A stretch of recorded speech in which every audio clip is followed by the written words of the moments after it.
¿Vas a arriesgar la tranquilidad del hogar por unos tristes 100 megas? Multiplica por 10 y pasa a los 1000 megas. Disfruta de tus películas, teletrabaja y conecta con toda tu familia con Adamo.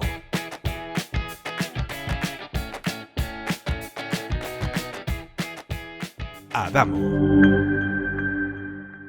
Si quieres participar en el primer concurso fotográfico de Parques y Naturaleza de Torrelavega, anímate, puedes hacerlo hasta el 30 de octubre. Seguro que puedes mostrar y poner en valor la belleza de nuestros espacios verdes y la calidad de vida que nos proporcionan. Consulta las bases y premios en la web del Ayuntamiento, www.torrelavega.es. Nuestro objetivo es el verde. Es un mensaje de la Concejalía de Medio Ambiente, Salud Pública e Infraestructura Verde del Ayuntamiento de Torrelavega.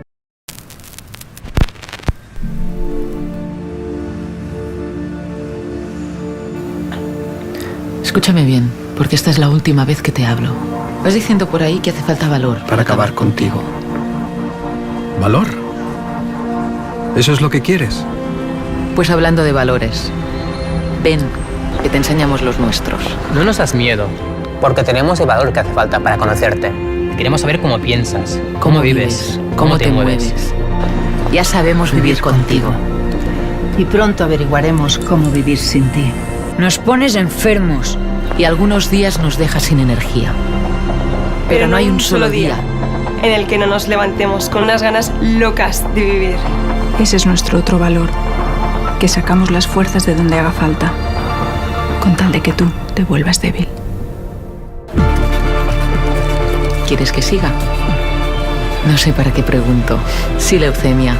Vamos a seguir y nada nos va a parar hasta que acabemos contigo, porque la investigación y la vida nos hacen imparables.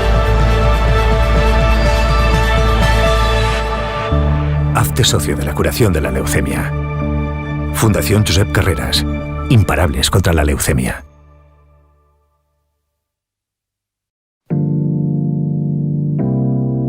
Frutería, charcutería Hermanos Zorrilla. Después de 30 años seguimos a su servicio con las mejores frutas y embutidos. Nuestro precio y calidad es nuestra seña de identidad. Os esperamos, calle Juan José Ruano 1517 en Torrelavega. Carnicería Sito, carnes de la mejor calidad. Carne de vacuno y buey, carne de cerdo, carne de ave y conejo, carne de ovino, productos elaborados, comida preparada para llevar. En Carnicería Sito nuestra finalidad es la satisfacción del cliente. Excelentes ganaderías de Cantabria. Carnicería Sito, Avenida de Solvay, número 80 en Barreda, Torrelavega. Teléfono 942 89 26 49. La vida, como esta moneda, tiene dos caras. La tuya y la de los pacientes a los que el cáncer ha dejado sin apenas recursos económicos para pagar sus facturas. Tú puedes ayudarles. En tu mano está cambiar la otra cara de la moneda. Ayúdanos a cambiar su situación. Dona en afc.es.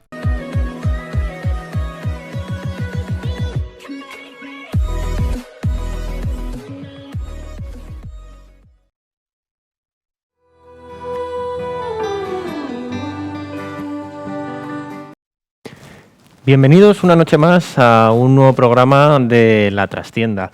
Hoy vamos a hablar de un sector que sin duda ha estado gravemente afectado en estos últimos meses, pero que siempre ha sido un sector que está en constante movimiento. Estamos hablando del sector cultural y nos gustaría profundizar en el tejido cultural, especialmente de Cantabria. Tenemos que tener en cuenta que este sector en continua evolución siempre vive ligado en una especie de lucha y a la vez a la sombra del poder. Profundizaremos en cómo la administración pública puede apoyar o puede guiar a la cultura. Además, como no podía ser de otra forma, hablaremos del futuro de un sector tan importante tanto para la población como para los cientos de personas que trabajan en él en esta comunidad autónoma. Y para hablar de todo ello nos acompaña Tomás Mantecón, que es el vicerrector de Cultura de la Universidad de Cantabria, además catedrático de Historia Moderna de la Universidad de Cantabria. Bienvenido. Buenas noches, muchas gracias. También nos acompaña Regino Mateo, que es escritor, poeta y director de la programación del Palacio de Festivales de Cantabria. Muy buenas. ¿Qué tal? Buenas noches. Tenemos a Ángel Astorquín, que es expresidente de PECA, la Asociación de Profesionales Empresarios de la Cultura de Cantabria, y además es director de Cultur. Hola, buenas noches. Muy buenas noches. Y por último tenemos a Raúl Reyes, que es creador, editor y gestor cultural, director en arte y diseño y de la editorial R&R. Bienvenido. Buenas noches, igualmente. Iba a empezar el programa, como solemos hacer en todos los sectores que han estado gravemente afectados por el COVID, con cómo habéis vivido esta situación. Pero creo que podría ser muchísimo más interesante profundizar en algo que va mucho más allá, en el hecho de que estamos hablando, como hablábamos hace un momento fuera de cámara, de que estamos en un sector que está gravemente afectado por la no profesionalización. ¿Cómo lo veis desde la administración? Es decir, ¿cómo se puede compaginar lo que es la cultura profesional, toda la gente que ve de ella, con el acceso a la cultura, que debería ser universal y que todas las personas tendrían que tener el derecho tanto a expresarse como a recibirla? No sé quién... Bueno, yo puedo hablar un poco tal como lo enfocamos desde la universidad. En lo que se refiere a la proyección en la sociedad, para nosotros es una de las facetas fundamentales de la propia vitalidad de la institución. Hay una parte que tiene que ver con la docencia, otra con la investigación, que son elementales, están en su materia, pero la tercera es la de proyección a la sociedad, y ahí cobra un papel fundamental la cultura, ¿no? Por empezar un poco a señalarlos, nosotros tenemos 3 ejes de intervención en el plano de la cultura. Uno tiene que ver con la formación dar una oferta formativa para jóvenes creadores del ámbito universitario o bien de la ciudadanía que se integran en los programas que desarrollamos a través de las aulas, cursos, etc. Hay otro de los ejes, el segundo de ellos, tendría que ver, para nosotros también es una obligación, aunque siempre los recursos son limitados, el identificar elementos, digamos, o bien de algún movimiento de vanguardia, dar algún flash que contribuya a sensibilizar a la gente con movimientos que se están produciendo en otros entornos, ¿no? Es un poco el participar de esa corriente general de desarrollo cultural para incrementar la oferta que inspire a los creadores de la región. Y la tercera faceta es la de ofrecer una programación, que este es el punto de vista quizá más convencional, que contribuya a complementar las otras producciones que se ofrecen al calendario cultural desde otras instituciones, empresas, asociaciones, fundaciones, etc. Y en cada una de estas facetas intentamos también mantener un diálogo con todos los agentes sociales, dentro del ámbito regional como también nacional o internacional, ¿no? Sí, yo creo que uno de los problemas que se presenta en el mundo de la cultura es que es una palabra que cubre un espectro muy amplio, ya sin entrar a definiciones antropológicas de qué entendemos por cultura, ¿no? Pero que en la vivencia del día a día, de la creación, del disfrute de los bienes culturales, etcétera, tenemos niveles muy diferentes. Y a lo mejor es que tampoco la profesionalización es un objetivo final deseable, porque probablemente lo que tendría que estar mejor definido en la sociedad, yo creo que en España, no sé, creo que no está muy claro, desde luego en Cantabria no, es saber diferenciar los niveles, ¿no? Hay un nivel de acercamiento en todos los niveles, tanto como consumidor, como estudiante, aprendizaje, como la toma de contacto con los lenguajes, etcétera, y la práctica en los niveles más básicos, ¿no? Que una vecina vaya a un taller de pintura y aprenda a pintar, está estupendamente bien, y eso es cultura. Que un chaval de un pueblo haga un librito de poesía que a lo mejor no es la octava maravilla y no va a ir a los libros de historia de la literatura, pero es también cultura, y todo eso debería acercarte a otros niveles, ¿no? Hay un nivel intermedio que a lo mejor antes de entrar hablando de ese perfil, ¿no? Hay gente que trabaja en el mundo de la cultura y lo hace bien, lo hace con criterio, lo hace con conocimiento, pero a lo mejor lo hace el cocido le viene de otro sitio. Esto puede ser lo que antes se llamaba el diletantismo, del aficionado de calidad. El aficionado de calidad te puede llegar a incluir, pues no sé, a la reina Bárbara de Braganza, que era una clavecinista maravillosa, puede que la mejor de su tiempo, pero de profesión era reina. Entonces, bueno, pues no era una profesional de la cultura. El profesional de la cultura era Domenico Scarlatti, que era el que había sido su profesor y el que componía pensando en que sus obras las tocara a ella, ¿no? Y luego habría otro tercer nivel que sí que cubriría ese espectro de la persona que efectivamente se dedica solo a la cultura, sea la gestión, sea la creación. Hombre, a mí me encantaría que hubiera también una profesión que fuera consumidor cultural, que dije yo, me pagan por estar todo el día en el teatro, en el cine, en las exposiciones, pero eso creo que va a tardar en llegar. Sí, y además, en ese sentido es bastante elocuente que en el contexto, ¿no?, en el que nos movemos en Cantabria, tanto en lo público como en lo privado, pues también venimos de unas inercias, ¿no?, que comentábamos que nos condicionan, ¿no?, un poco en ese aspecto, ¿no?, y sobre todo condicionan el modo de relacionarnos, ¿no?, entre los propios profesionales o los que nos llaman nos llamamos profesionales, nos llaman industrias culturales y creativas cuando tampoco somos industrias, ¿no?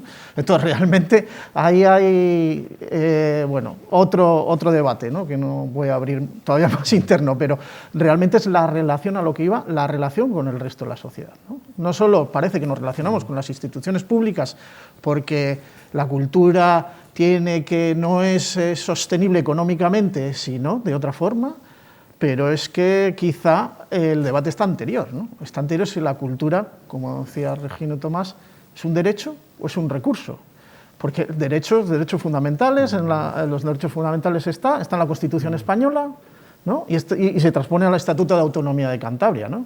Derechos de acceso, ¿no?, el 44.1 famoso de la Constitución, pero luego están los derechos de participación de cada uno de los ciudadanos, de creación y de producción, ¿no? Esto podemos cercenarlo en función de ver el sector como otro sector productivo, que lo es, ¿no?, y muy importante y potente, que seguro que hablamos de eso. Bueno, pues habría que saber cómo lo conjugamos. Has dicho una cosa muy interesante y es el hecho de que todos damos por hecho que la cultura no es rentable y por ende tiene que ser apoyada por las administraciones públicas.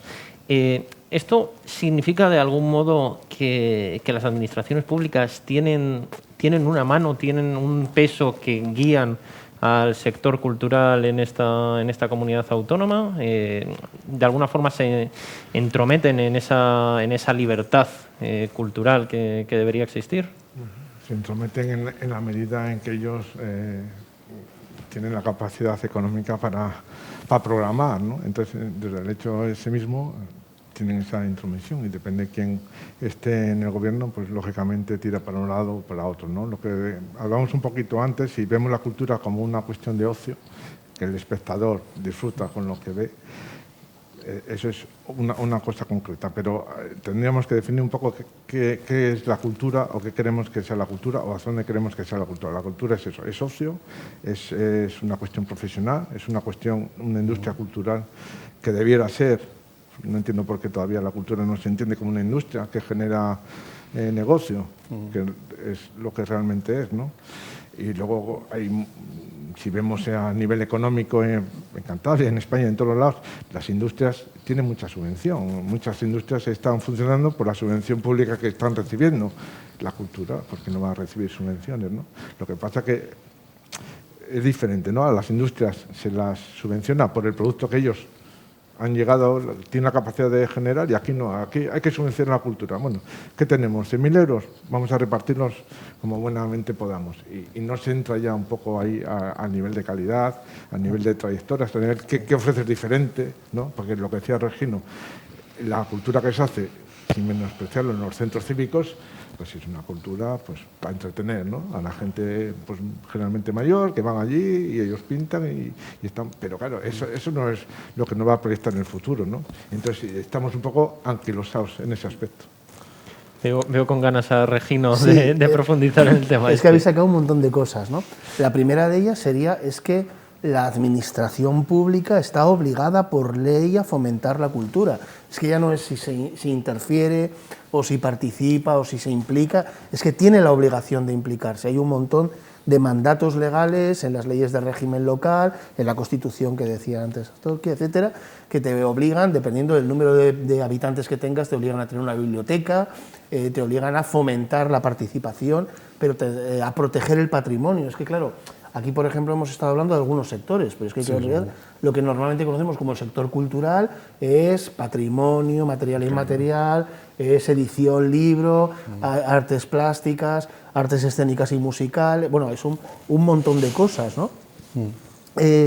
Y entonces, luego por otro lado también, cuando había el comentario ese más o menos habitual de no es un sector rentable, bueno, el peso en el Producto Interior Bruto de España de la cultura es lo suficientemente alto como para que a lo mejor tengamos que empezar a revisar algunas cosas sobre lo que genera la cultura, ¿no?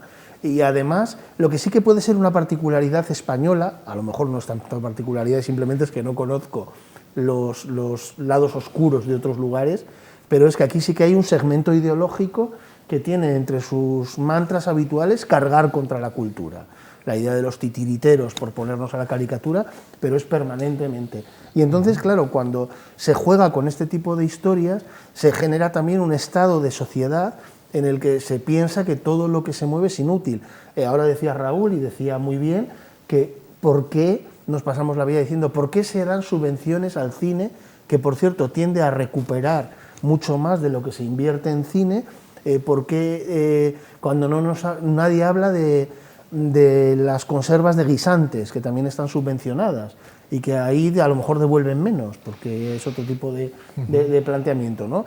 Entonces, bueno, que la cultura tiene un elemento de actividad económica, me da un poco igual cómo se llame luego la parte técnica o en los lados teóricos, que es indudable. Pero además también la cultura es trascendencia, y ahí también enlazo un poco con lo que entiendo que decía Raúl, ¿no? Cuando decía, ¿qué huella vamos a dejar? Es que la huella que vamos a dejar es fundamentalmente la que hoy están manejando o tratando de transar pues nuestros hombres y mujeres del mundo de la cultura. O sea, llegará un momento en que alguien dentro de un tiempo, si tenemos mala suerte y no nos extinguimos, pues llegará un momento en que alguien estudiará esta época y lo hará a través de qué pintábamos, qué fotografiábamos, qué componíamos, cómo nos relacionábamos con la cultura, cómo íbamos a un concierto, cómo íbamos al cine, cómo gestionábamos el patrimonio, por qué dejamos que se destruyera, que se perdiera determinado patrimonio, etcétera, etcétera, ¿no? Yo creo que has introducido además, a partir de lo que habíamos comentado, algunos elementos muy interesantes. Uno, el tema de la rentabilidad.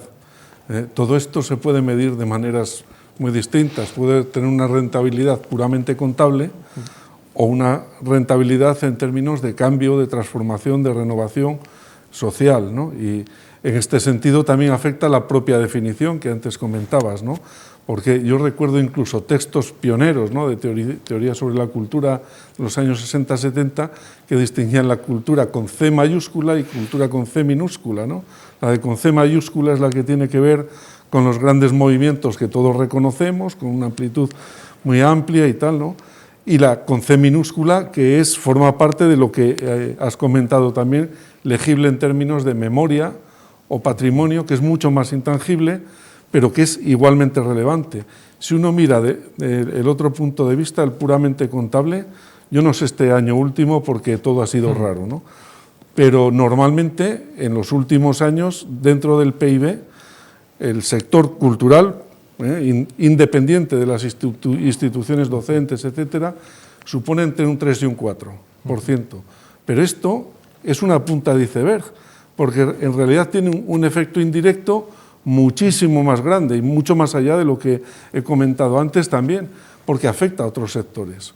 Si uno mira el sector turístico, que andará por el 17 o por ahí, dice más o menos la mitad, según las estadísticas que están circulando, ¿no?, más o menos la mitad viene atraído por el patrimonio cultural, ¿no? Esto en España, estamos hablando de España. Es decir, no solamente en términos de transformación social, que para mí es esencial, sino en términos también de rentabilidad económica contable, que se puede medir de una forma tangible. O para mí, comparto lo que habéis comentado, ¿no? Inversión en cultura es inversión, no es gasto. que es un poco a veces la imagen que se da, ¿no? Y llama mucho la atención cómo siempre pues atacan las subvenciones de la cultura cuando si lees el boletín oficial del Estado, el boletín oficial de Cantabria, son continuas las subvenciones que hay para cualquier tipo de industria, tanto sea del sector primario, secundario o del sector servicios. Sí, pero en ese sentido quizá hay que mirar un poco dentro del sector cultural y hacer un poco de autocrítica, ¿no? Porque es cierto lo que estáis comentando, los números son el 3,2, si se incluye la propiedad intelectual, son 700.000 puestos de trabajo a nivel nacional. Y realmente, ¿qué pasa? Que es un sector de subsectores, como bien ha dicho Regino, ¿no? En ese aspecto estamos perdidos, es nuestra debilidad como sector. Y la pandemia ha venido a paliar un poco ese aspecto, es decir, la diversidad que tenemos, la música por un lado, el libro por el otro, las artes escénicas, el videojuego, el cine, las audiovisuales, el patrimonio cultural, el diseño gráfico, podemos seguir, ¿no? Cada uno tiene sus asociaciones o intereses comunes. Bien, ¿qué se hizo este año, hace 10 años? La plataforma de empresas culturales de Cantabria, PECA, este año hace 10 años que se formó y PECA es un poco diferente a nivel nacional. Solo hay otra asociación en Aragón como esta, que es que juntamos a todos los sectores culturales, precisamente por esto, por trabajar lo mínimo común. ¿Es posible? Es complicado, no se puede hacer a corto plazo, no podemos acometer crisis que nos vienen de repente, pero sí podemos, en este cambio de paradigma que se ha dado hace tiempo y que esto ha venido a refrendarlo, sí podemos trabajar en hacer, yo iba a decir lobby, me corrijo, hacer advocacy, es decir, incidencia política desde el sector. ¿Por qué? Porque el sector lo tiene todo, los números dan, es una inversión, no es un gasto. Trabajamos con especialistas en Derecho a la Cultura, pero también trabajamos con especialistas, con economistas de la cultura. 1 euro invertido, estamos hablando de entidades locales. Las entidades locales en España es la mayor inversión en cultura, es el 64% de la inversión pública en cultura la hacen las entidades locales. El 23% las comunidades autónomas y si el 13% restante, el Estado. ¿Qué pasa? Que cada 1 euro invertido retorna al menos 7. Si no se tira, se da a los amigos, como suele suceder, que también hay de todo. ¿Qué pasa? Que socialmente esto no está reconocido, porque es un sector atomizado que no tiene esa incidencia y que parece que cada uno hace la guerra por su cuenta. Y esa percepción social que tiene esos retornos que acaba de decir Tomás, hay que fomentarla y comunicarla, que eso es complicado también. Comentabas una cosa muy interesante que es el hecho de todo este dinero público que se mueve, igual muchas veces dar a los amigos, como has comentado.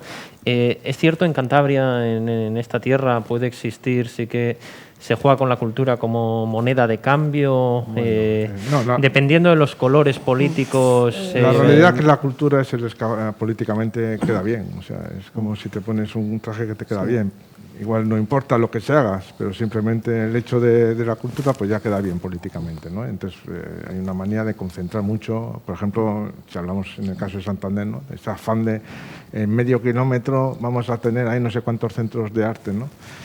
Que no son necesarios, si es que eso no va a traer más turismo, si es que no son necesarios y tenemos todo alrededor, todos los barrios del extrarradio de la ciudad totalmente abandonados de cultura, que es donde más necesidad hay de cultura, ¿no? Por las capacidades intelectuales, económicas que tienen en esos sitios donde se vive, ¿no? Entonces, ¿qué queremos hacer? O sea, la cultura junto a la ciencia es la que marca la tendencia en una sociedad y la que hace evolucionar las cosas, ¿no? Si vamos a ciudades como Valencia, Barcelona, la cultura, digamos, más avanzada y menos dependiente de las subvenciones se hacen los barrios, porque tienen autonomía, autogestión y pueden hacer más libremente lo que quieren. Aquí no, aquí es la cultura oficial, ¿no? Tienes que hacer cultura oficial, que es la que queda bien, y no das mucho la lata haciendo eso también, ¿no? Sí, porque de alguna manera, a ver, yo creo que una de las cosas que en Cantabria no han funcionado nunca es, no voy a decir el sentarse a reflexionar, porque esta idea de cuando quieres parar algo haz una comisión, esto sí se ha hecho, es decir, ha habido, yo creo que cada 2 años hacemos un libro blanco de algo, o una encuesta a profesionales, o un mapa de no sé qué, o un algo de algo. pero es un poco como lo de la fábula aquella del pato que ni nada, que ni vuela, ni que no hace nada bien, que solo se mueve por estar en movimiento. Falta un diseño de qué queremos hacer. Cantabria es una comunidad pequeña, muy rica en muchos elementos, y uno es la cultura, y Santander es una ciudad pues de tamaño medio pequeño, y ocurre lo mismo. Y al final lo que hacemos es una especie de picoteo de no defino nada, no genero, ni siquiera en la cultura espectáculo, genero un espacio que pueda tener una cierta relevancia, que ya debería ser internacional si quieres hacerlo bien, ¿no? Porque hay ciudades que se han ido especializando más o menos a través del arte contemporáneo, o ciudades que se llaman ciudades del teatro, pero claro, para ser una ciudad del teatro primero tendrías que tener un teatro. Por ejemplo, Santander no tiene ninguno de titularidad municipal, no tiene un espacio propio donde hacer las cosas, que ya es una carencia tremenda, ¿no? Pero como se asume que también hay un centralismo brutal en Cantabria y que casi toda la acción cultural del gobierno regional se hace en Santander, no es en Santander, se hace en el distrito 3 y el 1, básicamente, que es, o sea, en los códigos postales donde más o menos se actúa, más en el 1 que en el 3, y incluso eso genera algo tan absurdo como que tienes espacios inutilizados absolutamente en la ciudad, que son buenos o que son utilizables. Voy a pensar en el Paraninfo de las Llamas, que está cerrado durante la mayor parte del año, y que es un espacio estupendo, por ejemplo, y que no se utiliza porque incluso el usuario de la cultura, la persona que quiere ir al teatro o al cine, bueno, al ser un teatro en ese caso estamos hablando de artes escénicas, ¿no? Pero si le dices que es en Las Llamas, no va, porque es que eso queda lejos, y a lo mejor lo tiene al lado de su casa y mucho más cerca de lo que tendría ir al Palacio de Festivales.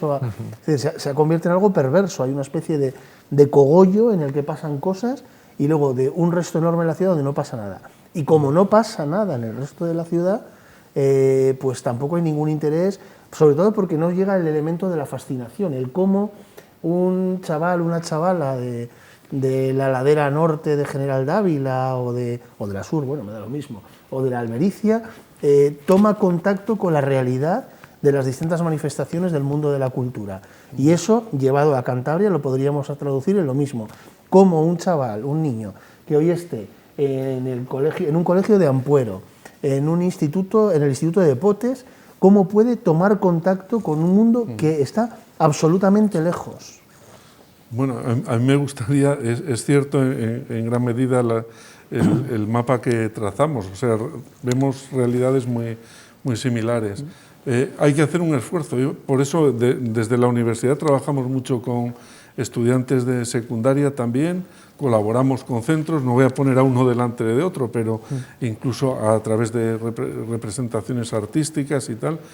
Y en verano extendemos la actividad en 19 sedes y buscamos, esto todo es fruto de mucho trabajo de hablar con las instituciones, realmente, con muchas, muy variadas, porque sin el compromiso de todos no salen las cosas, ¿no?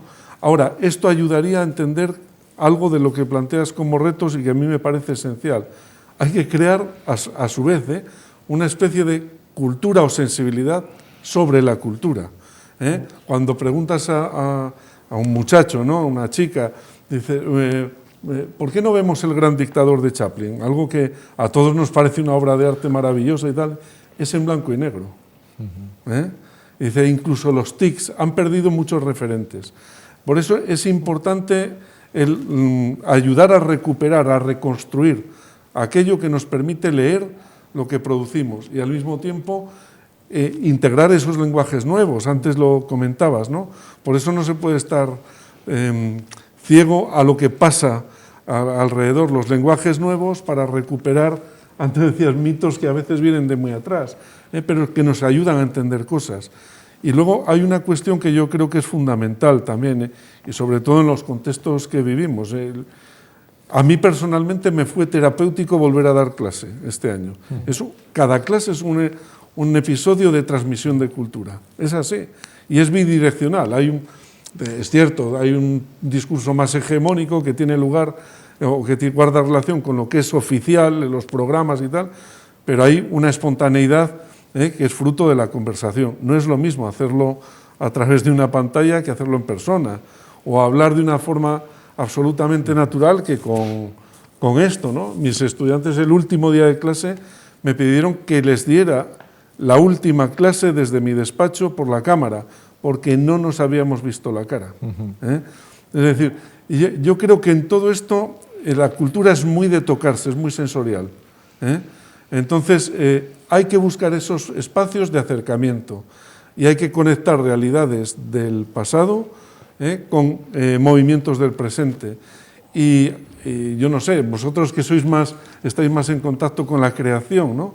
Esos nuevos materiales, los nuevos lenguajes, las nuevas herramientas, ¿no? A mí a finales de los 90 y en los primeros 2000, cada vez que pasabas por el aeropuerto de Schiphol y veías esos montajes con los letreros, te quedabas colgado leyendo los mensajes luminosos que aparecían ahí y dice, no es ni las noticias, ni lo que ha pasado ese día o el día anterior, ni nada de actualidad, son sensaciones, la luz, la forma en que se pone y luego los mensajes que ayudan a construir cultura cívica, que al final es la que permite, es el ecosistema.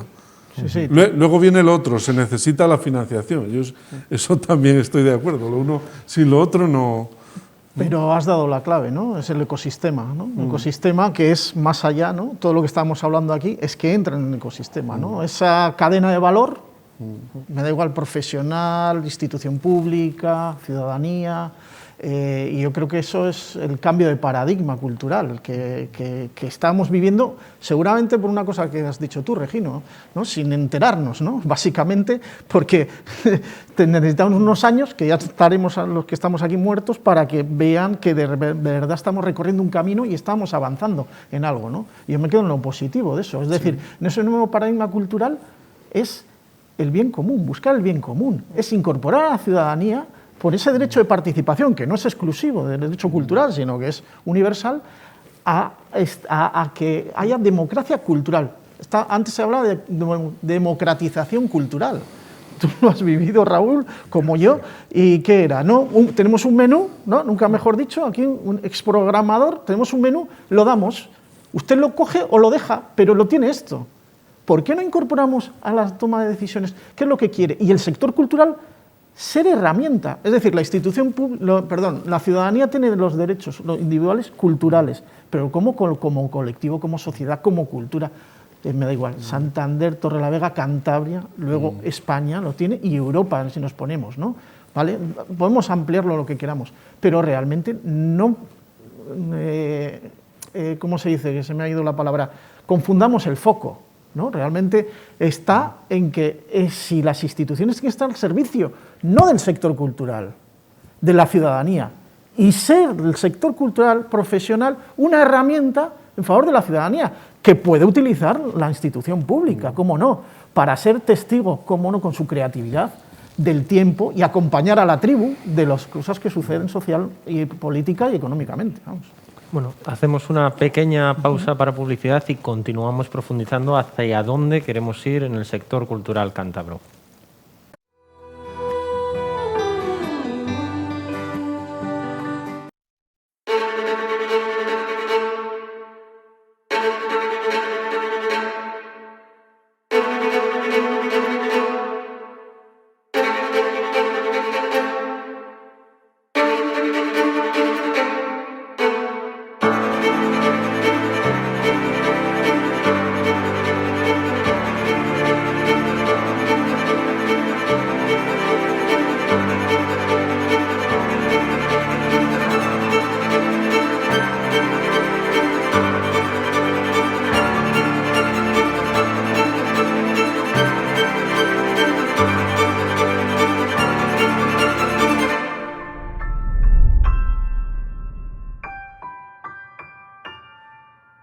¿Vas a arriesgar la tranquilidad del hogar por unos tristes 100 megas? Multiplica por 10 y pasa a los 1000 megas. Disfruta de tus películas, teletrabaja y conecta con toda tu familia con Adamo.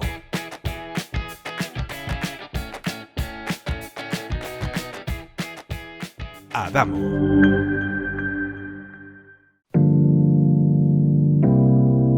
Frutería, charcutería Hermanos Zorrilla. Después de 30 años seguimos a su servicio con las mejores frutas y embutidos. Nuestro precio y calidad es nuestra seña de identidad. Os esperamos, calle Juan José Ruano 1517 en Torrelavega. Carnicería Sito, carnes de la mejor calidad. Carne de vacuno y buey, carne de cerdo, carne de ave y conejo, carne de ovino, productos elaborados, comida preparada para llevar. En Carnicería Sito nuestra finalidad es la satisfacción del cliente. Excelentes ganaderías de Cantabria. Carnicería Sito, Avenida de Solvay, número 80 en Barreda, Torrelavega. Teléfono 942 89 26 49.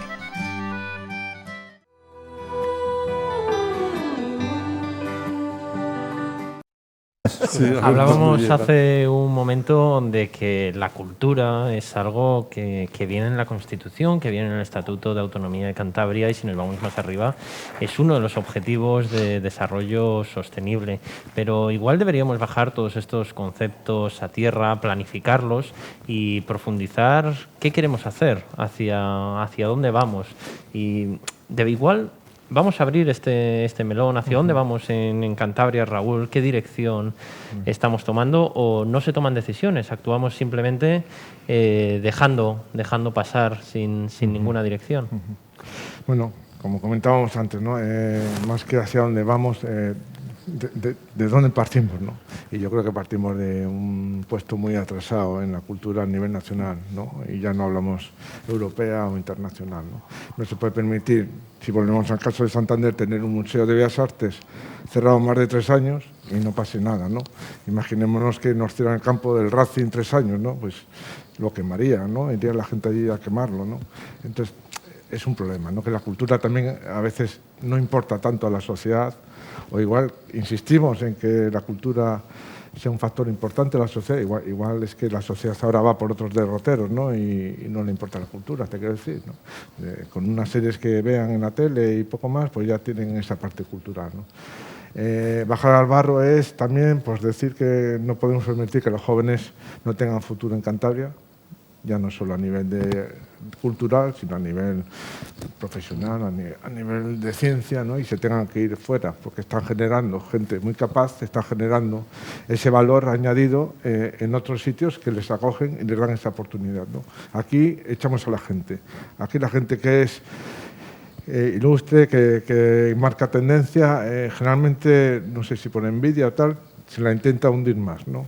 Hay mucha gente que igual hace 20 años que no ha venido aquí. Yo al final del año pasado hice unas exposiciones de un fotógrafo documental, Antonio Aragón, en la biblioteca, en el Palacete, pues una persona que hace 20 años, con cientos de premios nacionales e internacionales y de los más importantes a nivel de fotografía documental, no quiso hacer nada aquí por eso, porque es que parece que si triunfas se tiene envidia y entonces se apoya a una cultura en cierta manera muchas veces mediocre, porque no tenemos la capacidad de traer tampoco a grandes talentos, ¿no? a reconocer esa labor que gente de nuestra tierra ha hecho y que es el momento de reconocerlo, no se les reconoce, ¿no? Entonces estamos echando a la gente de esto. Luego decimos que es la España vaciada, ¿no? Es que la estamos vaciando, ¿no? Y la gente se tiene que ir a Europa porque no tiene oportunidades en nuestro país.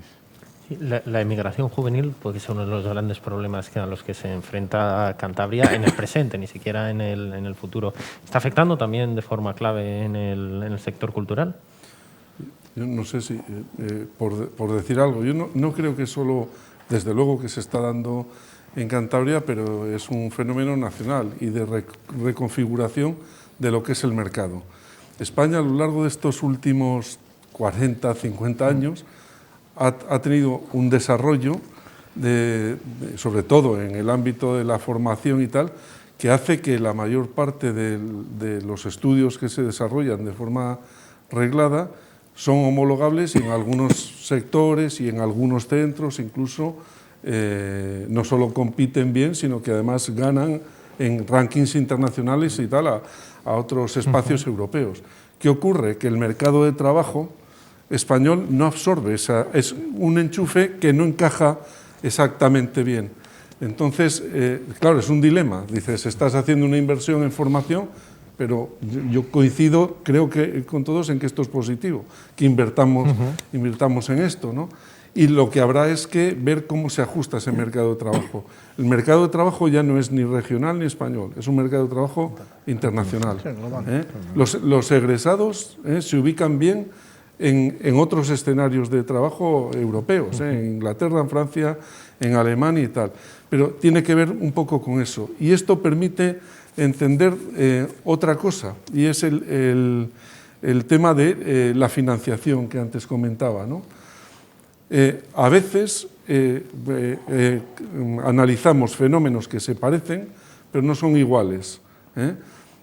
Si uno mira grandes regiones industriales o financieras de Europa, encuentra manchado en color rojo, por ejemplo, las Midlands de Inglaterra, la cuenca del Ruhr, el norte de Italia, eso es zona roja. Y si puntea en el mapa español, te salen naranjas. Rojas no encuentras. Y esto significa que no hay una acumulación de dinero, de recursos, que puedan redistribuirse de una forma homogénea a lo que ocurre en otros países.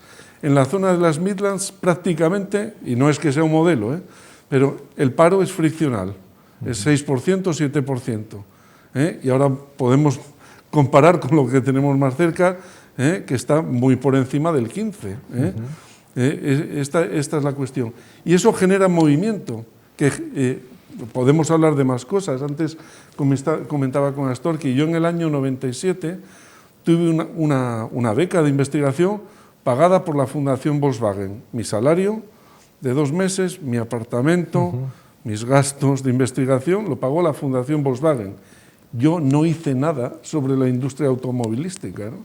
Entonces, pero era natural, digamos, dentro del entorno de institutos de investigación y tal, en los Países Bajos, y digamos, el escenario también normativo y tal, permitía que se generaran esos flujos de inversión de unos sectores a otros, de forma que fueran rentables. No es que sea, ya digo, defensor de un modelo sin regulación, ni mucho menos, porque también esto permitiría explicar, polarizar mucho los argumentos. Es decir, yo invierto en aquellos sectores que me interesan y no en los que no.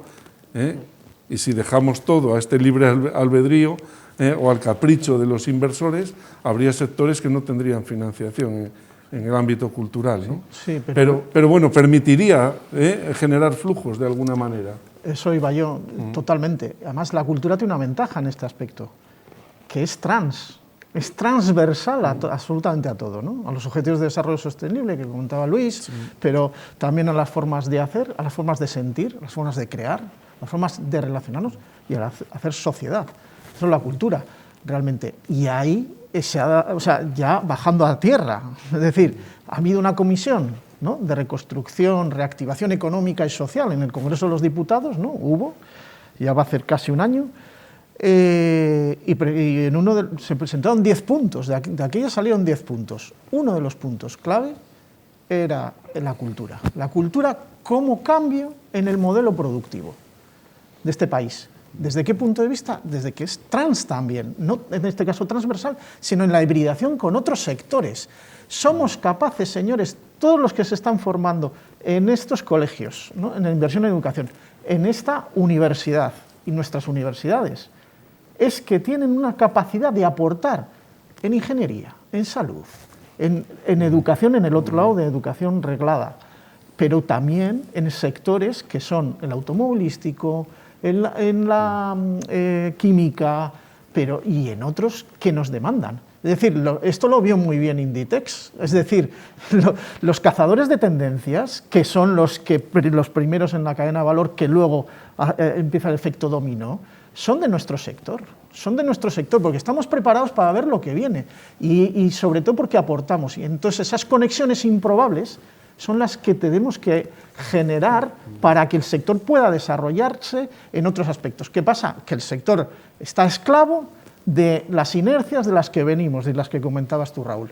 Y esa precariedad no salimos de ahí, y nos echan de comer unas migajas y nosotros vamos ahí. No, señores, hay que romper con las migajas de la administración, pública en general en España y en específicamente del Gobierno de Cantabria, en este caso. Sí, pero porque sí lo hemos dicho antes, porque no se hace una vez un planteamiento general de lo que queremos que sea la cultura, el territorio en nuestra región, ¿no? Sí que lo tenemos ahí bien cerca en el caso de Bilbao. Mira, Bilbao, qué situación económica, ¿no?, con la industria sufrió y se paró, ¿no?, y dijo, vamos a ver qué hacemos con Bilbao, que era la cosa más penosa que había, ¿no? Joder, y llevan ya casi 30 años con un proyecto general que nació antes del 2000, con la RIA 2000, ¿no?, y siguen sobre ese proyecto, siguen evolucionando sobre eso y se está haciendo, por lo que dices tú, una actuación transversal en que a nivel cultural hay muchísimos más artistas que pueden vivir de la cultura, hay mucho más patrocinio empresarial de la cultura, que es que aquí en Cantabria no hay patrocinio, salvo en cosas concretas como el FIS o cosas muy puntuales. La empresa aquí con la cultura no tiene nada que ver, son cosas tangenciales totalmente, ¿no? Y aquí, pues eso, como hacemos ciclos de 2, 3 años, 4 años políticos, ¿no? Y no miramos más allá. Hablabas del MUPAC antes, fíjate, ¿cuántos años estamos con el MUPAC? Hoy ha vuelto a salir a la palestra, que se va a hacer, no se sabe cuándo, pero se va a hacer, ¿no? Bueno, pues estamos así otros 20 años, que no pasa nada, y mientras lo tenemos ahí semienterrado, ¿no? O sea, el mayor patrimonio que tenemos arqueológico a nivel casi mundial lo tenemos enterrado ahí en unos bajos de mala manera, ¿no? Pues eso, es que aquí se viven ciclos políticos, no se vive un ciclo realmente de vista a futuro y qué cambio de la sociedad queremos hacer, ¿no? Yo, yo en lo económico me pierdo un poco, yo soy de letras puras y a mí, bueno, yo ni siquiera me arreglo muy bien con lo que tengo en el bolsillo, ¿no? Pero bueno, a partir de ahí, por un lado, en relación con algunas de las cosas que decía Tomás, decía, claro, pero es que esos lugares que tú marcabas como elementos rojos son lugares donde hay un crecimiento cultural brutal, claro, permanente. Son también los grandes ejes culturales de Europa, muchos están ahí, ¿no? Entonces, claro, es que efectivamente, también antes de entrar lo decíamos, es decir, si no hay economía productiva, si hay sueldos malísimos, bajos, como los que hay en España, de precariedad, si todavía vivimos en el cómo pagamos la luz y el agua, entonces no nos podemos plantear invertir en otro tipo de cuestiones, con lo cual hay una parte de economía general que lógicamente afecta a todo y que luego además hace también que muchos de esos lugares de la zona roja, por ejemplo, la que decías de la zona de la cuenca del Ruhr, el Rin, en un sentido además muy amplio ya, incluso cogiendo Alsacia, etcétera, son sitios con que tienen una comunicación cultural salvaje, porque hay ciudades que se han tenido que reinventar. Yo recuerdo ahora, por ejemplo, en Mulhouse, en Alsacia, donde de repente en una crisis de estas de cerrar fábricas, etcétera, ¿y qué hacemos con nuestro patrimonio industrial? Y se dedican a hacer espacios de creación cultural maravillosos, punteros en el mundo, el centro de exhibición de la Filature, que era una antigua, como su propio nombre indica, una fábrica textil, ¿no? Y entonces aquí es que eso no se nos pasa ni por la cabeza. Dos, con relación al tema de la fuga de talentos, bueno, yo sí y no, quiero decir que yo creo que deberíamos mimar más a nuestra gente y sobre todo a nuestra gente buena. La deberíamos mimar más. Pero si no hubieran salido de aquí, hubieran llegado a donde están. De hecho, es que eso es algo que para mí me parece que es esencial para la propia dinámica de la cultura. Albéniz creció cuando se fue a vivir a París, tío. Es que, y se hizo medio francés en su música. Beethoven era de un sitio que ni existía, porque todavía no había nacido Adenauer, y entonces Bonn no estaba en el mapa, y era de Bonn, y gracias a que un día se fue a Viena, pues fue Beethoven. Es decir, y esto es permanentemente en la historia del arte, la idea del artista, del creador, de la persona de cultura como trashumante, pero yo además lo ampliaría a todo lo demás, ¿no? En un mundo que se ha insistido mucho, globalizado, todavía vamos a una cultura más globalizada aún. Entonces, claro, ¿qué le hacemos a un chaval que ahora mismo es un posible talento en el mundo de la danza clásica, que se le ha ocurrido hacer ballet? Y que le decimos que, claro, que lo que vamos a hacer es hacerle una mini compañía de ballet de 5ª división regional en Santander. Bueno, pues hay alguno, por ejemplo, aquí no le conoce nadie, bueno, su familia creo que le conocerá, yo también y poco más, pero por ejemplo tenemos uno de los solistas de uno de los mejores ballets de Europa, es de Santillana del Mar. Ah, pues mira, pero es que para eso se tuvo que ir, porque en Santillana del Mar no había un ballet clásico, es que ni es bueno que lo haya, seguramente. O sea, no sé si me estoy explicando, ¿no? Entonces, yo creo que esa transhumancia tiene que haberla. La apuesta aquí tiene que ser, en parte, por la formación. Por ejemplo, cosas ridículas de Cantabria. Tenemos 3 conservatorios profesionales y ninguno superior. Vale. ahí no hay más preguntas, señoría. O sea, ¿qué es? ¿Cuántas administraciones pegándose para poder formarte hasta el nivel medianito? ¿Qué es lo que nos gusta en Cantabria? Lo medianito. Sí. Quédate en lo mediocre, pero no se te ocurra tener una posibilidad de formación grande y decir, yo quiero ser violinista o arpista. Y tenemos catedráticos de guitarra en otros lugares que aquí ni tocan. Tenemos uno de los mejores guitarristas ahora mismo de la escena internacional, que nació en Torlavega, que es de Torlavega y no ha tocado nunca en Torlavega, por ejemplo. Miguel Trápaga. Vale. Pues es que claro, es terrorífico, ¿no? Entonces, claro, no les dejamos volver, no les dejamos trabajar, no queremos tenerlos aquí. Y luego también, por ejemplo, bueno, retomando un poco también con una de las cosas que había comentado antes Ángel, claro, esa idea de esa democratización, pero es que la cultura es democrática en algunos espacios y no tanto en otros. Claro. Es decir, esa idea de que, o sea, es decir, porque la democratización la tenemos que entender también como la posibilidad de acceder a la cultura en muchos espacios. Las decisiones están muy bien en los niveles de centros cívicos, centros de barrio, y funcionan así en Europa. Es que a lo mejor el Festival Internacional de Santander no tiene que tener una idea de qué queremos que programe la gente, porque entonces a lo mejor programan Operación Triunfo, y no se trata de eso. O sea, quiero decir que y también luego, también retomando un poco lo de idea de hacer cultura sobre la cultura, que decía Tomás, que me parece, también me quedó por ahí un vaído por ahí, aquí ha habido y hay permanentemente propuestas de interés máximo, a nivel altísimo en muchas cosas, y que podían romper con esas dinámicas, pero no las dejamos crecer. El Otoño Musical de la Universidad de Cantabria. 7 ediciones maravillosas, espléndidas, a nivel europeo, con lo mejor de lo mejor de lo mejor, cuando en España no había festivales de música antigua. Esto era un eje nacional. De repente viene un vicerrector al que evidentemente no le gusta la música, ni la antigua ni la moderna. No fue. No voy a decir el nombre, porque además yo le conocí en su momento, está muerto además, entonces no se debe hablar mal de los difuntos, pero dijo, no, extensión universitaria, es decir, actividades que no son académicas, eso es docencia. Y bloqueó todo el dinero de todas las obras de música y se cargó el otoño musical. No pasó nada, nadie protestó. Artesles fue algo prodigioso, yo lo siento.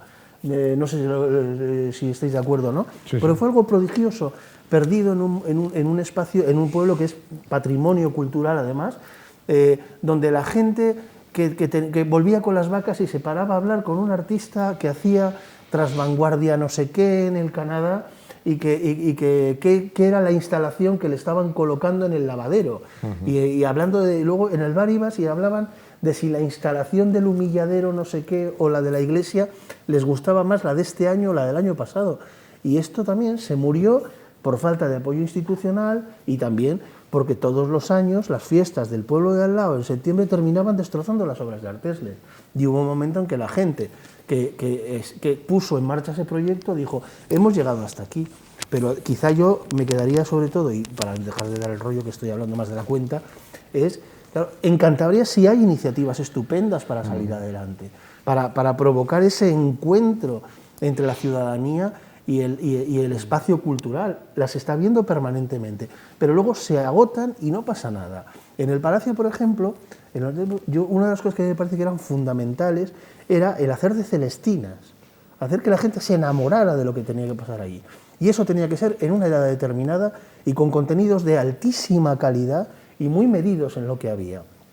Qué triste es que una profesora maravillosa de un instituto les dijera a sus alumnos, venga, apuntaros a todo lo que hagan ahora en este programa de teatro de introducción a las artes escénicas, porque en cuanto este se vaya, se va a acabar. Claro, porque aprovecharlo ahora, porque esto luego no va a seguir. O sea, porque hay programas muy pensados y que pasaron a tener, pues 15.000 chavales al año pasando a ver teatro y artes escénicas. Y volviendo maravillados y gente, con cosas tan bonitas como que de una casa de estas de acogida para menores difíciles dijeran que querían de regalo de Reyes que les volvieran a llevar al teatro. Pero luego esto está un cierto tiempo y se muere, ¿vale? Y no pasa nada porque se muera. Yo creo que lo gravísimo que hay en el mundo de la cultura en Cantabria es que cuando las cosas se mueren, a nadie le importan. Bueno, pero es que hay que buscar la sostenibilidad, en sentido que la hemos perdido. Sostenibilidad con mayúsculas, ¿no? Hablamos de cultura con mayúsculas en todo, la minúscula y la mayúscula que has dicho tú, que estoy de acuerdo en o sea, que no todo va a ser participación y tal y por participación, pero es que lo que llaman ahora participación sabemos que no es participación, entonces hay que trabajar ahí, pero bueno, que se me ha ido un poco... la cuestión, si hablamos sostenibilidad con mayúscula, es sostenibilidad social, o sea, desarrollos o proyectos o modos de vida de la cultura con impacto positivo socialmente, medioambiental, que no puede ser de otra manera, ¿no? Pero económicamente también. Y entonces, juntar esos tres ejes, para mí eso es la cultura. O sea, ¿no? Se habla de la cultura, cuarto pilar de desarrollo sostenible, y efectivamente no está en ninguno de los 17 objetivos de desarrollo sostenible, pero es trans, y podemos trabajar cada uno de ellos. No, unos más que otros, pero ahí estamos. En ese sentido, buscando esa sostenibilidad, ese es el reto. Pero todos juntos, en el ecosistema cultural del que hablábamos, ¿no? Y desde ese punto de vista, nos queda un pequeño dentro, ¿no? Para hacer autocríticas del sector. Ejemplos que sí son positivos y que se ha aportado desde la ciudadanía a programas súper especializados y de alta calidad, que dices tú. El plan de conservación preventiva de la Cueva de Altamira. Claro, lo lidera el ministerio, no puede ser de otra forma, que tiene las competencias. Pero tuvo que venir un francés, Galde Guichen, ¿no?, para poner en práctica lo que se andaba teorizando a nivel internacional. Y aquí no nos poníamos de acuerdo. Aquí teníamos unos, bueno, no voy a hablar de nombres porque todos los conocemos, unos presidentes de Cantabria y unos alcaldes de Santillana que mirábamos otras cuestiones que no eran las científicas, ni las de conservación, ni las de promoción, sino simplemente las de explotación turística y las cajas que hacíamos en número de visitantes y euros o pesetas en otras épocas. ¿Qué es la cuestión? Que cuando se hace ese plan de conservación preventiva súper especializado con un equipo multidisciplinar, el punto 5 es el valor social, ¿no?, del patrimonio cultural. Y se pregunta, el equipo que lo dirigió, pregunta a los vecinos de Santillana, a los vecinos del resto de municipios de Cantabria y a los visitantes que van a Santillana y a Cantabria sobre la cueva y los aspectos que le emocionan, que le inspiran, o incluso sobre cuestiones científicas de qué harían ellos. Bueno, los resultados son brutales. Los resultados son que a los políticos les echen de comer aparte y que hagan caso a lo que digan los científicos, pero que ellos quieren una sostenibilidad en cuanto a ver, y si tiene que entrar una persona o tienen que cerrarla o tienen que entrar 1000, no entran, que hay otra gente para decidir eso. Entonces, quiero decir que a veces les damos de comer como rebaños, no, entiéndeme, estoy pensando en otros ejemplos que no son los que has nombrado, y la gente es mucho más inteligente que nosotros mismos, o quiero decir que los dirigentes políticos que tenemos, que manda narices, perdón, iba a decir otra cosa, que tengamos, nos parezca normal que en un concurso, ¿no?, los concursos de los ayuntamientos o otras instituciones, esté un grupo de expertos con el concejal o consejero de turno, y por qué no está la presidenta de la Asociación Cultural del Barrio, que seguro que aporta mucho más que el concejal, nos parece. No, es que es un representante, no, es dinero público, no tiene que haber un representante, no es que representa a todos los ciudadanos. ¿A mí me representa? Pues con actitudes que todos conocemos, a mí no me representa.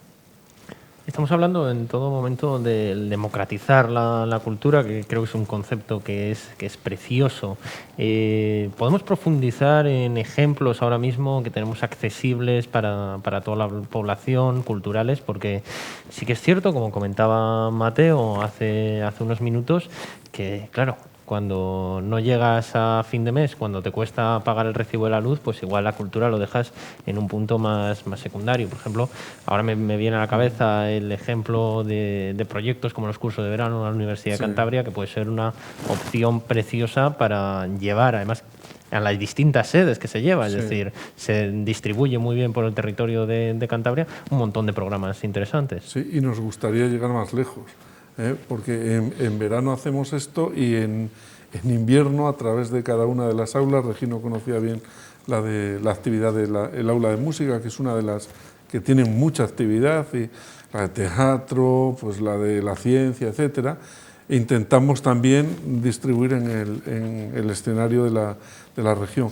Pero hay, de lo que habéis comentado, temas también que guardan relación con esto de la democratización y que es muy importante. Ya hay modelos de percepción de lo que es una ciudad, hay reflexiones desde principios del siglo XX, cuando menos, después del incendio de Chicago, toda la nueva escuela de Chicago, y el teórico de origen, creo que era húngaro, neoyorquino, que revolucionó un poco la idea de la ciudad sobre la base de teorías comunalistas, ¿no? Que sirvieron para Murray Bookchin, ¿no? Que son de gran actualidad y en algunas ciudades, en Rotterdam, han permitido recuperar, tiene que ver con la idea de democratización, recuperar barrios degradados. Es decir, en esos entornos, precisamente el interés social y el desarrollo cultural permite diseñar escenarios donde la vida, digamos, es más llevadera, donde cada sujeto intenta colaborar con los demás, hay hasta huertos urbanos, se generan talleres, etcétera, ¿no? Entonces yo creo que esto también es importante a la hora de pensar lo que entendemos que son los espacios habitables. Volvemos un poquito, claro, esa es la volvemos cuestión. a lo de antes, ¿no? A la cultura como escaparate. Fíjate aquí cuando se generó la polémica con el Centro Botín, ¿no? Que una de las propuestas que había, y yo creo que era una propuesta muy interesante, era ubicarlo en el barrio pesquero, ¿no? Imagínate ese barrio con el Centro Botín, ¿no? Cómo se hubiera transformado, cómo se hubiera convertido, hubiera generado mucho más economía, ¿no? Que donde está, porque es que no hace falta que esté ahí, ¿no? Entonces, en Cantabria somos ciertamente cobardes a la hora de tomar decisiones reales e importantes, ¿no? Si volvemos a Bilbao, el Guggenheim, ¿no? Qué locura, ¿no? Pero Guggenheim simplemente es una guinda de un proyecto muy amplio, y era la guinda, y la guinda clave, ¿no? La guinda que ha revolucionado todo Bilbao y le ha dado una capacidad económica increíble, ¿no? Entonces, pues eso, tenemos una vista muy corta, somos bastante cobardes a la hora de tomar decisiones, vamos a lo más fácil, a lo más que no cree mucha polémica, ¿no? Y luego, otra polémica que ya podríamos abrir es el tema de la cultura como gratis, ¿no? Se entiende ahora la cultura que tiene que ser gratis, ¿no? Tú si pones un museo, entrada libre, pues entra igual gente. Entrada 2 euros. Joder, 2 euros. No entra mucha gente, ¿no? Pero si se gastan 50 para ir a ver un partido del Racing, por poner un ejemplo, de 1 hora y media, sí, o a ver al último triunfito otros 50 euros que les va a cantar no sé qué, te quiero decir que hemos también derivado la sociedad a no valorar la cultura. Entonces la sociedad no valora la cultura porque se entiende que es gratis, que es una cosa que está ahí, que nos la tienen que dar gratis, ¿no? Y ese es un error también que hemos cometido. Un matiz solamente, recuerdo un ejemplo que me parece fantástico como observador, no como analista ni mucho menos.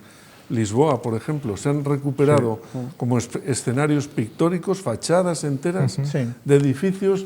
Ha cambiado la fisonomía de la ciudad, y realmente uno la lee de otra manera, ¿no? Sí. En relación a lo que decía Raúl, sí que me parece muy importante también recordar algo de historia. Es decir, cuando el desprecio que hay en España por la actividad cultural, o que ha habido durante mucho tiempo por la actividad cultural, tiene mucho que ver con una cosa llamada dictadura, que estuvo mucho tiempo y que previamente hubo unos intentos de que lo cultural fuera una parte del eje de la República y de años antes también, no solo de la República. Y esa desconfianza hacia lo cultural, la aculturación absoluta del país prácticamente, salvo aquello que fuera escaparate y domesticado en la medida de lo posible y poco, es decir, claro, genera que haya un momento en que yo creo que cometemos un grave error, y es, hay que hacer esa idea de democratizar, llevar la cultura a todas partes. Y entonces se instaura lo del gratis total por todas partes. Y es muy difícil quitarlo, porque empezamos a acostumbrarnos a que necesitamos que la gente del pueblo vaya a un concierto. El concierto es gratis. Necesitamos que la gente vaya a los museos. Quitamos la entrada o llevamos a los de los colegios, hacemos públicos cautivos que no tengan que pagar. Y así una actividad detrás de otra. Entonces, claro, cuando llegan otros momentos, es que la gente no se atreve a poner ni el euro disuasorio, que te permite, por ejemplo, en una obra de teatro, tener a un público que a lo mejor no se levanta a mitad de la obra porque se está aburriendo y que por lo menos espera hasta el final y no fastidia la experiencia al resto del público, como mínimo, porque hay una parte de... Porque aquí hemos tenido propuestas maravillosas, con gratis total, donde había gente que decía, bueno, como en invierno en el Santander hace malo, pues yo, en vez de ir a una cafetería, me voy a la Fundación Botín, voy una hora antes, porque además ya les convencemos para que nos haga una hora antes, tenemos allí la tertulia y a mitad del concierto nos vamos porque tenemos que ir a cenar a casa. Eso ha sido durante años una realidad en una institución, en principio, con todo lo que tenga de discutible en otras cosas, que ha hecho programaciones muy sólidas, como es la Fundación Botín, que era pues un aparcamiento de gente que no quería ir a una cafetería y que tenía frío en la calle. Es que ahí es un poco, yo vuelvo a una cosa que hemos comentado antes muy rápidamente, pero es que somos irrelevantes socialmente como sector. Entonces, nosotros nos creemos más de lo que nos vendemos. Igual, primero, medir los impactos que tienen nuestras actividades, y no estoy diciendo económicamente, que nosotros lo hemos comentado, que eso lo mide el INE, tal, no sé qué, ¿vale? Y lo puede hacer el ICANE, que me consta que supuestamente va a empezar a hacerlo, pero bueno, es más ese impacto social, medir, evaluar y luego contar, porque la gente no sabe ni cómo lo hacemos, ni para qué lo hacemos, y cuál es, porque el sector cultural es una forma de vida, o sea, no es un acto empresarial, que también lo es, sino que es una forma de vida, con lo cual el reto para el sector realmente para mí está ahí, ¿no? Y lo que hay que cambiar quizá no sea la respuesta, sino autocrítica y sea la pregunta. Bueno, yo creo que podríamos pasarnos aquí hablando toda la noche, pero por desgracia tenemos un tiempo limitado para hablar de ello. Para todas las personas que nos estáis viendo, pues acabamos con estos deberes, ¿no? De valorar un poco más la cultura, todo lo que significa, lo que hay detrás de ello para nuestros dirigentes, que me consta que alguno también nos estará viendo, pues que se pongan las pilas, que desde luego aquí han salido muchos conceptos muy interesantes para apuntar. Muchísimas gracias por venir y sobre todo muchísimas gracias a todas las personas que nos estáis viendo, porque con este programa acabamos la primera temporada de La Trastienda. Esperemos después del verano poder seguir viéndonos aquí hablando de temas que interesan a toda la ciudadanía de Cantabria, pues de una forma distinta, de una forma mucho más sosegada y con los argumentos encima de la mesa. Hasta después del verano.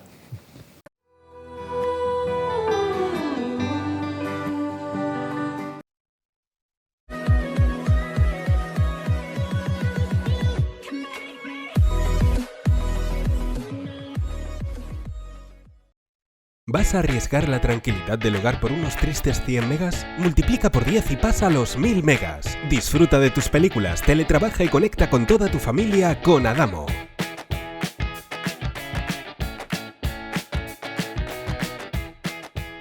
Adamo. Carnicería Sito, carnes de la mejor calidad. Carne de vacuno y buey, carne de cerdo, carne de ave y conejo, carne de ovino, productos elaborados, comida preparada para llevar. En Carnicería Sito nuestra finalidad es la satisfacción del cliente. Excelentes ganaderías de Cantabria.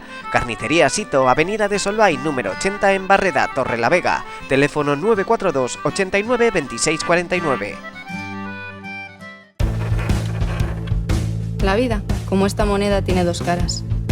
La tuya y la de los pacientes a los que el cáncer ha dejado sin apenas recursos económicos para pagar sus facturas. Tú puedes ayudarles. En tu mano está cambiar la otra cara de la moneda. Ayúdanos a cambiar su situación. Dona en AFC.es. Si quieres participar en el primer concurso fotográfico de Parques y Naturaleza de Torrelavega, anímate, puedes hacerlo hasta el 30 de octubre. Seguro que puedes mostrar y poner en valor la belleza de nuestros espacios verdes y la calidad de vida que nos proporcionan. Consulta las bases y premios en la web del Ayuntamiento, www.torrelavega.es. Nuestro objetivo es el verde. Es un mensaje de la Concejalía de Medio Ambiente, Salud Pública e Infraestructura Verde del Ayuntamiento de Torrelavega.